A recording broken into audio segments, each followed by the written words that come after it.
मूर्तिजापूर येथील तालुका क्रीडा संकुलात राज्यस्तरीय शालेय अंडर 19 बॉक्सिंग व शूटिंग बॉल स्पर्धेचा भव्य शुभारंभ झाला।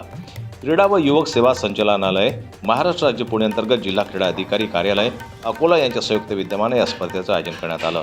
स्पर्धेचं उद्घाटन आमदार हरीश पिंपळे व जिल्हाधिकारी वर्षा मीना यांच्या हस्ते करण्यात आलं। यावेळी नगराध्यक्ष हर्षल साबळे, उपविभागीय अधिकारी संदीप कुमार अपार, तहसीलदार शिल्पा बोबडे यांच्यासह क्रीडा अधिकारी, प्रशिक्षक व क्रीडाप्रेमी मोठ्या संख्येने उपस्थित होते। या 2 दिवसीय स्पर्धेत अमरावती, लातूर, नागपूर, नाशिक, मुंबई, कोल्हापूर, पुणे व छत्रपती संभाजीनगर विभागातील खेळाडूंनी सहभाग नोंदवला।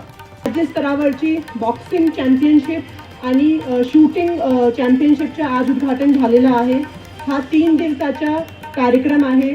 याचा क्रेडिट ऑलरेडी दिला गेला आहे, पण मी परत सांगू इच्छिते की मोस्टली आपले जो स्पर्धा आयोजित होत आहे, स्पेशली विभागीय स्तरावरती किंवा राज्य स्तरावरची जी सिटीमध्ये होत आहे, मागचे मला वाटते 1-2 महिन्यामध्ये भट्ट साहेबांनी खूप राज्य स्तरावरची स्पर्धा सिटीमध्ये झालेली आहे।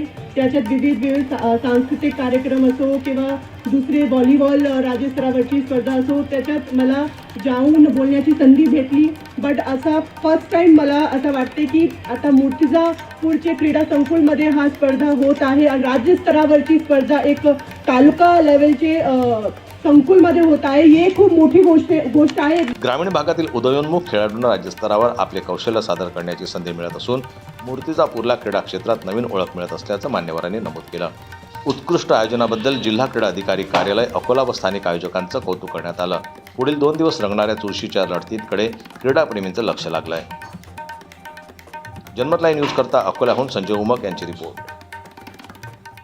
मराठी बातम्यांसाठी जनमत लाईव्हला लाईक करा, सबस्क्राईब करा आणि बेल आयकॉनला दाबायला विसरू नका।